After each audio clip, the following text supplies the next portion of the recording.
اس بارگاہ ناز میں لے آئی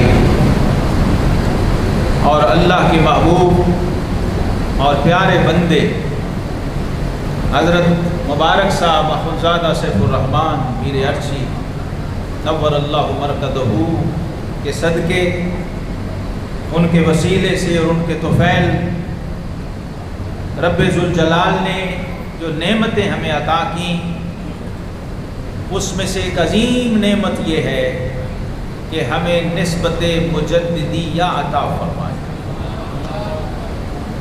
1000 سال کے مجدد حضرت امام ربانی، واقف اسرار حروف مقطعات قرآنی، قندیل نورانی، غوث سمدانی، حضرت مجدد الف ثانی الشیخ احمد سرہندی فاروقی قدس سرہ العزیز، جن کو خالق کائنات نے 1000 سال کا مجدد بنا کے مبعوث فرمایا۔ نبی رحمت صلی اللہ تعالیٰ علیہ وسلم نے فرمایا ہر 100 سال میں میری امت میں ایک مجدد آئے گا جو دین کی تجدید کرے گا، دین کو تر و تازہ کرے گا۔ مجدد میں اور باقی ولیوں میں، غوثوں، قطبوں میں فرق ہوتا ہے، یہ بات یاد رکھنے کی ہے۔ جب تک یہ فرق معلوم نہ ہو مجدد کی ہم قدر نہیں کر سکتے۔ ولی یا بنتا ہے یا پیدا ہوتا ہے یا اپنے کسب سے، ریاضت سے مقام ولایت پہ، غوثیت پہ، قطبیت پہ فائز ہوتا ہے، لیکن مجدد وہ ہستی ہے جسے رب کائنات بطور مجدد مبعوث فرماتا، کیونکہ یہ حدیث کے الفاظ ہیں۔ ولی بنتا ہے، کسی کا مرید ہوا، محنت کی، مشقت کی، ریاضت کیا، تقوی اور مدارج و مراتب طے کیے اور مقام ولایت میں سے کسی منصب پہ فائز ہوا۔ مجدد وہ ہے جو پیدا نہیں ہوتا، بھیجا جاتا ہے۔ حضرت امام ربانی مجدد الفسانی رحمۃ اللہ تشریف فرما تھے تو کسی مرید نے کہا کہ حضور 100 سال کے مجدد اور 1000 سال کے مجدد میں کیا فرق ہے؟ تو آپ نے فرمایا بیٹا وہی جو 100 اور 1000 میں ہے، جو 100 اور 1000 میں ہے وہی مجدد مئہ اور مجدد الف میں فرق۔ اور ہم جس آستانے پہ بیٹھے ہیں یہ بھی شکرانہ واجب ہے۔ خالق کائنات نے فرمایا لَإِن شَكَرْتُمْ لَأَزِيدَنَّكُمْ، فرمایا تم اگر شکر کرو گے تو ہم نعمت اور بڑھا دیں گے۔ اگر شکر کرو، اور شکر کیا ہے؟ مَن لَمْ يَشْكُرِ النَّاسَ لَمْ يَشْكُرِ اللَّهَ، جس نے بندے کا شکر ادا نہیں کیا اس نے اللہ کا بھی شکر ادا نہیں کیا، اللہ اس کے شکر کو نہیں مانتا۔ اس لیے مجدد صاحب تو پورے بر صغیر پاک و ہند اور عالم اسلام کے لیے مجدد بن کے آئے، فیض لے کر آئے، تربیت لے کر آئے، تعلیم لے کر آئے، تزکیہ اور تصفیہ لے کے آئے، لیکن شکر ہر کوئی ادا نہیں کرتا، حالانکہ سب پہ واجب ہے، سب پہ لازم ہے کہ وہ شکر ادا کریں۔ یہ بھی سعادت مندی ہے کہ رب نے ہمیں وہ مرشد دیا جس نے ہر سال اپنے ولی نعمت کا شکرانہ عرس کی شکل میں ادا کیا، اور ہر روز یہ شکرانہ ختم خواجگان کی صورت میں ادا ہوا۔ اور یہ دنیا کے چند آستانوں میں سے ایک مرکزی آستانہ عالیہ سیفیہ جب باڑہ میں بھی تھا، یہاں بھی، جہاں بھی حضرت مبارک صاحب رحمۃ اللہ تعالی علیہ جلوہ فروز رہے، آپ نے مکتوبات امام ربانی کو بطور نصاب اپنے معمولات میں شامل رکھا۔ جن لوگوں نے دیکھا ہے انہیں پتہ ہے، جنہوں نے نہیں دیکھا میں ان کے لیے بتا رہا ہوں کہ بلا ناغہ شاید کوئی دن خالی جاتا ہو جب حضرت مبارک صاحب رحمۃ اللہ علیہ مکتوبات امام ربانی کا یا درس دیتے نہ ہوں یا سنتے نہ ہوں یا سنواتے نہ ہوں یا اس کی تعلیم ارشاد نہ فرماتے ہوں یا اس کا حوالہ نہ دیتے ہوں یا اس کی شرح نہ فرماتے ہوں۔ اب میں آپ کو دو چار چند گزارشات میں نے اپنی حاضری کے طور پر عرض کرنی ہے۔ اشارہ تندیگ میں سے میں دو چار دانے آپ کو چکھانا چاہتا ہوں، آپ کو خود پتہ ہوگا سیفیت کیا ہے، تو پھر آپ آگے کسی کو بتا سکتے۔ سیفیت کی جڑ مجدد الفسانی ہے، اور آج جو اپنے ارد گرد جو فساد، جو انتشار، جو افتراق، جو افراتفری آپ کو نظر آ رہی ہے عقائد کے باب میں، عمل کے باب میں، طریقت کے باب میں، شریعت کے باب میں، لوگ اہل سنت و جماعت کے ٹائٹل کے ساتھ در بدر ہو گئے۔ یہ بھی حضرت مبارک کا احسان ہے کہ اس بعد میں آنے والے فتنے سے ہمیں پہلے بچا کے رکھا۔ حضرات صوفیہ کہتے ہیں کہ چکی جب چلتی ہے نا ہاتھ والی، کس کس نے دیکھی ہوئی ہے؟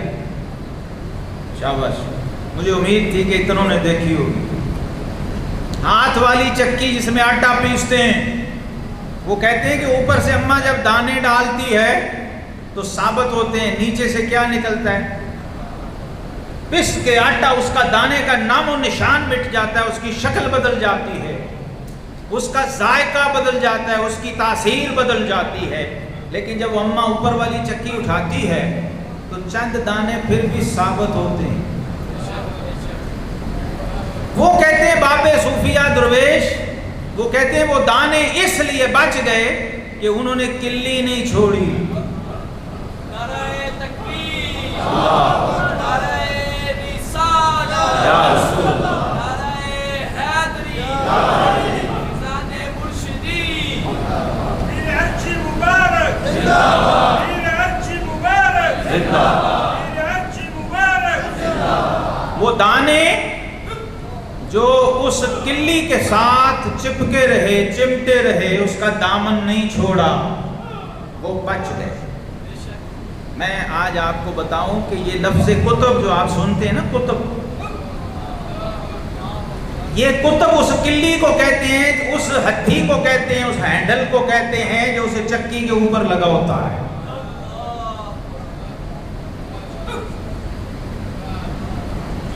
تو جس نے کتب کا دامن تھامے رکھا، اس کا ایمان بھی محفوظ رہا، اس کا عقیدہ بھی محفوظ رہا، وہ دنیا میں بھی محفوظ اور آخرت میں بھی محفوظ۔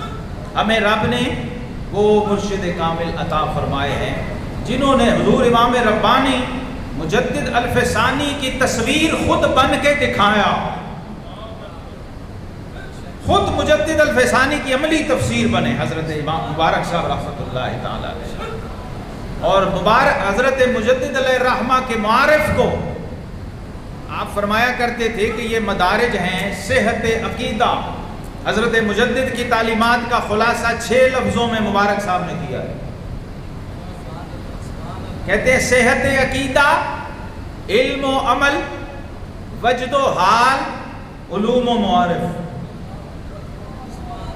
یہ کل سیفیت ہے اگر کسی کو یاد ہو جائے۔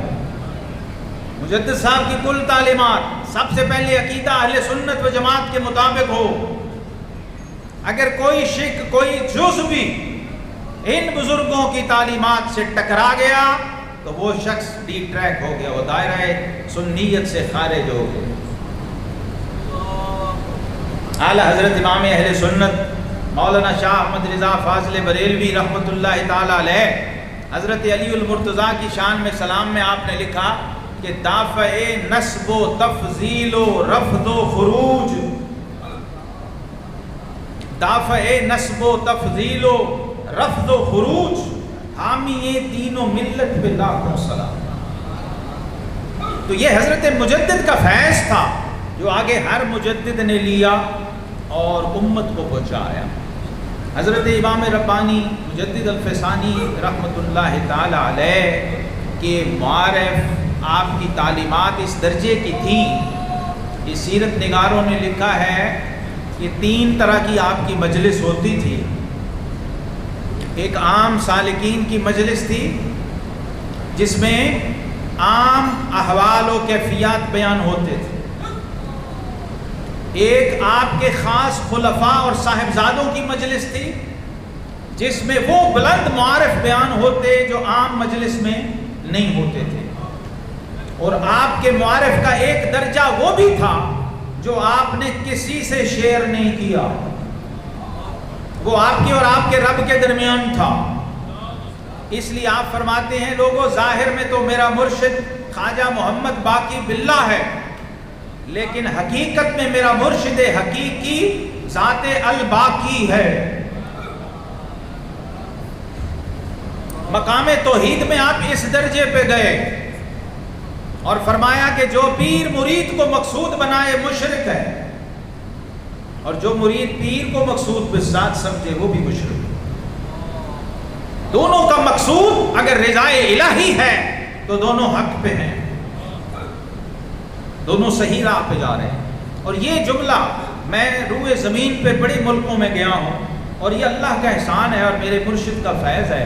بڑے بڑے اولیاء کو، علماء، مشائخ کو دیکھا اور مبارک صاحب کی برکت سے کتابیں بھی ہم نے بہت کھنگالی، لیکن یہ واحد بارگاہ تھی میرے مرشد کی جہاں یہ جملہ مجمع عام میں کہا جاتا تھا کہ لوگوں پیر مقصود نہیں ہے، مقصود اللہ کی ذات.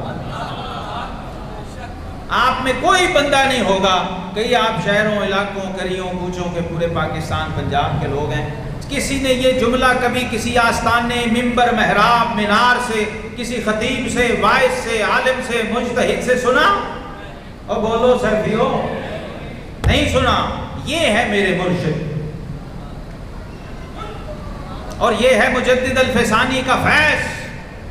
اور پھر جب بارگاہ رسالت میں آتے ہیں تو عشق رسالت کا مقام یہ ہے کہ فرماتے ہیں من خدائے عز و جل را برائے آن دوست دارن کے رب محمد صلی اللہ علیہ وسلم. کہتے ہیں بارگاہ رسالت کی شان یہ ہے کہ میں رب کو رب بھی اس لیے مانتا ہوں کہ وہ میرے مصطفیٰ کا رب ہے.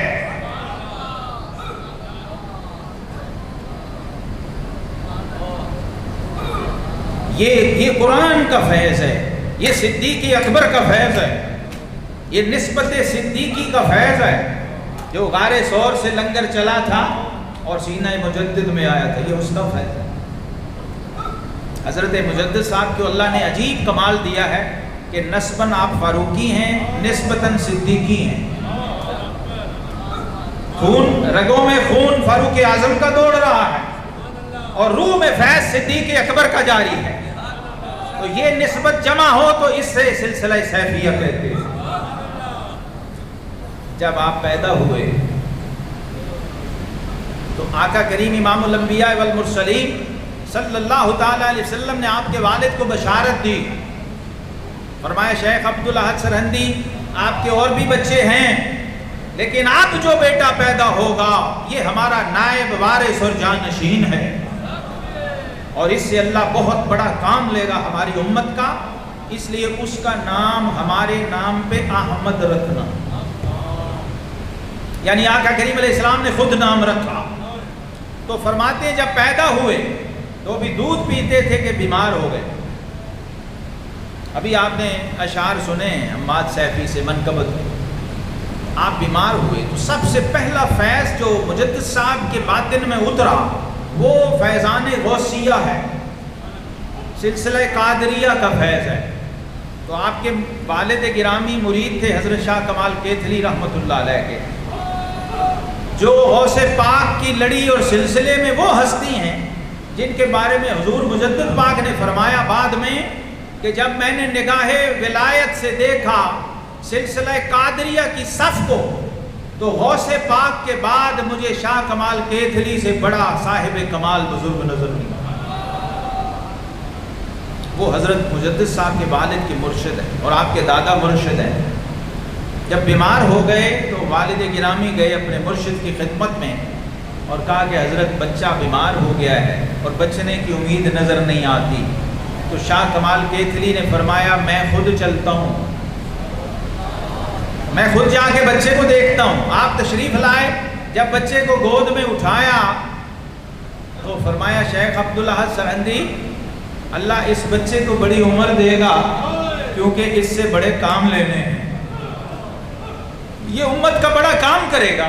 پھر آپ نے اپنی زبان مبارک حضور مجدد پاک کے منہ میں ڈالی تو مجدد صاحب نے وہ فیضان قادریت کو جب چوسنا شروع کیا تو اس غوث وقت نے اپنی زبان باہر کھینچ لی، فرمایا بچے کچھ ہماری نسل کے لیے بھی رہنے دو، کچھ ہماری اولاد کے لیے بھی باقی چھوڑ دے۔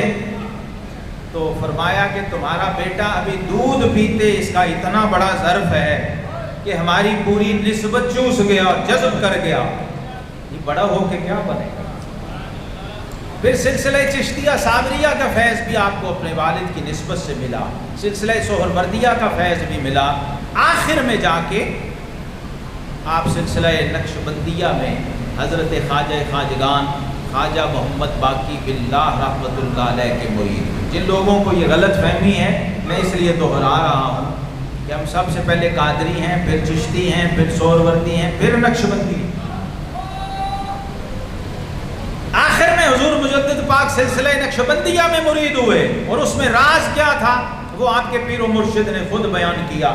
حضرت خواجہ خواجگان خواجہ باقی باللہ فرماتے ہیں میں بخارا میں حضرت شاہ نقشبند امام سید بہاؤالدین نقشبند بخاری قدس سرہ العزیز کے مزار پہ مراقبے میں تھا کہ آپ نے مجھے فرمایا باقی باللہ ہمارے سلسلے میں ہمارے امام سلسلہ سیدنا صدیق اکبر رضی اللہ تعالی عنہ کو غار ثور میں جو نسبت ملی تھی وہ نسبت ہمارے سلسلے کے خلیفہ حضرت خواجگی علم کنگی کے سینے میں ہے، تم جاؤ اور وہ نسبت اور وہ نور اور وہ فیض ان سے لے کے تو فوراً ہندوستان میں اس ہستی کو اس مرد کامل کو پہنچاؤ جس کی یہ امانت ہے، اور جلدی کرو۔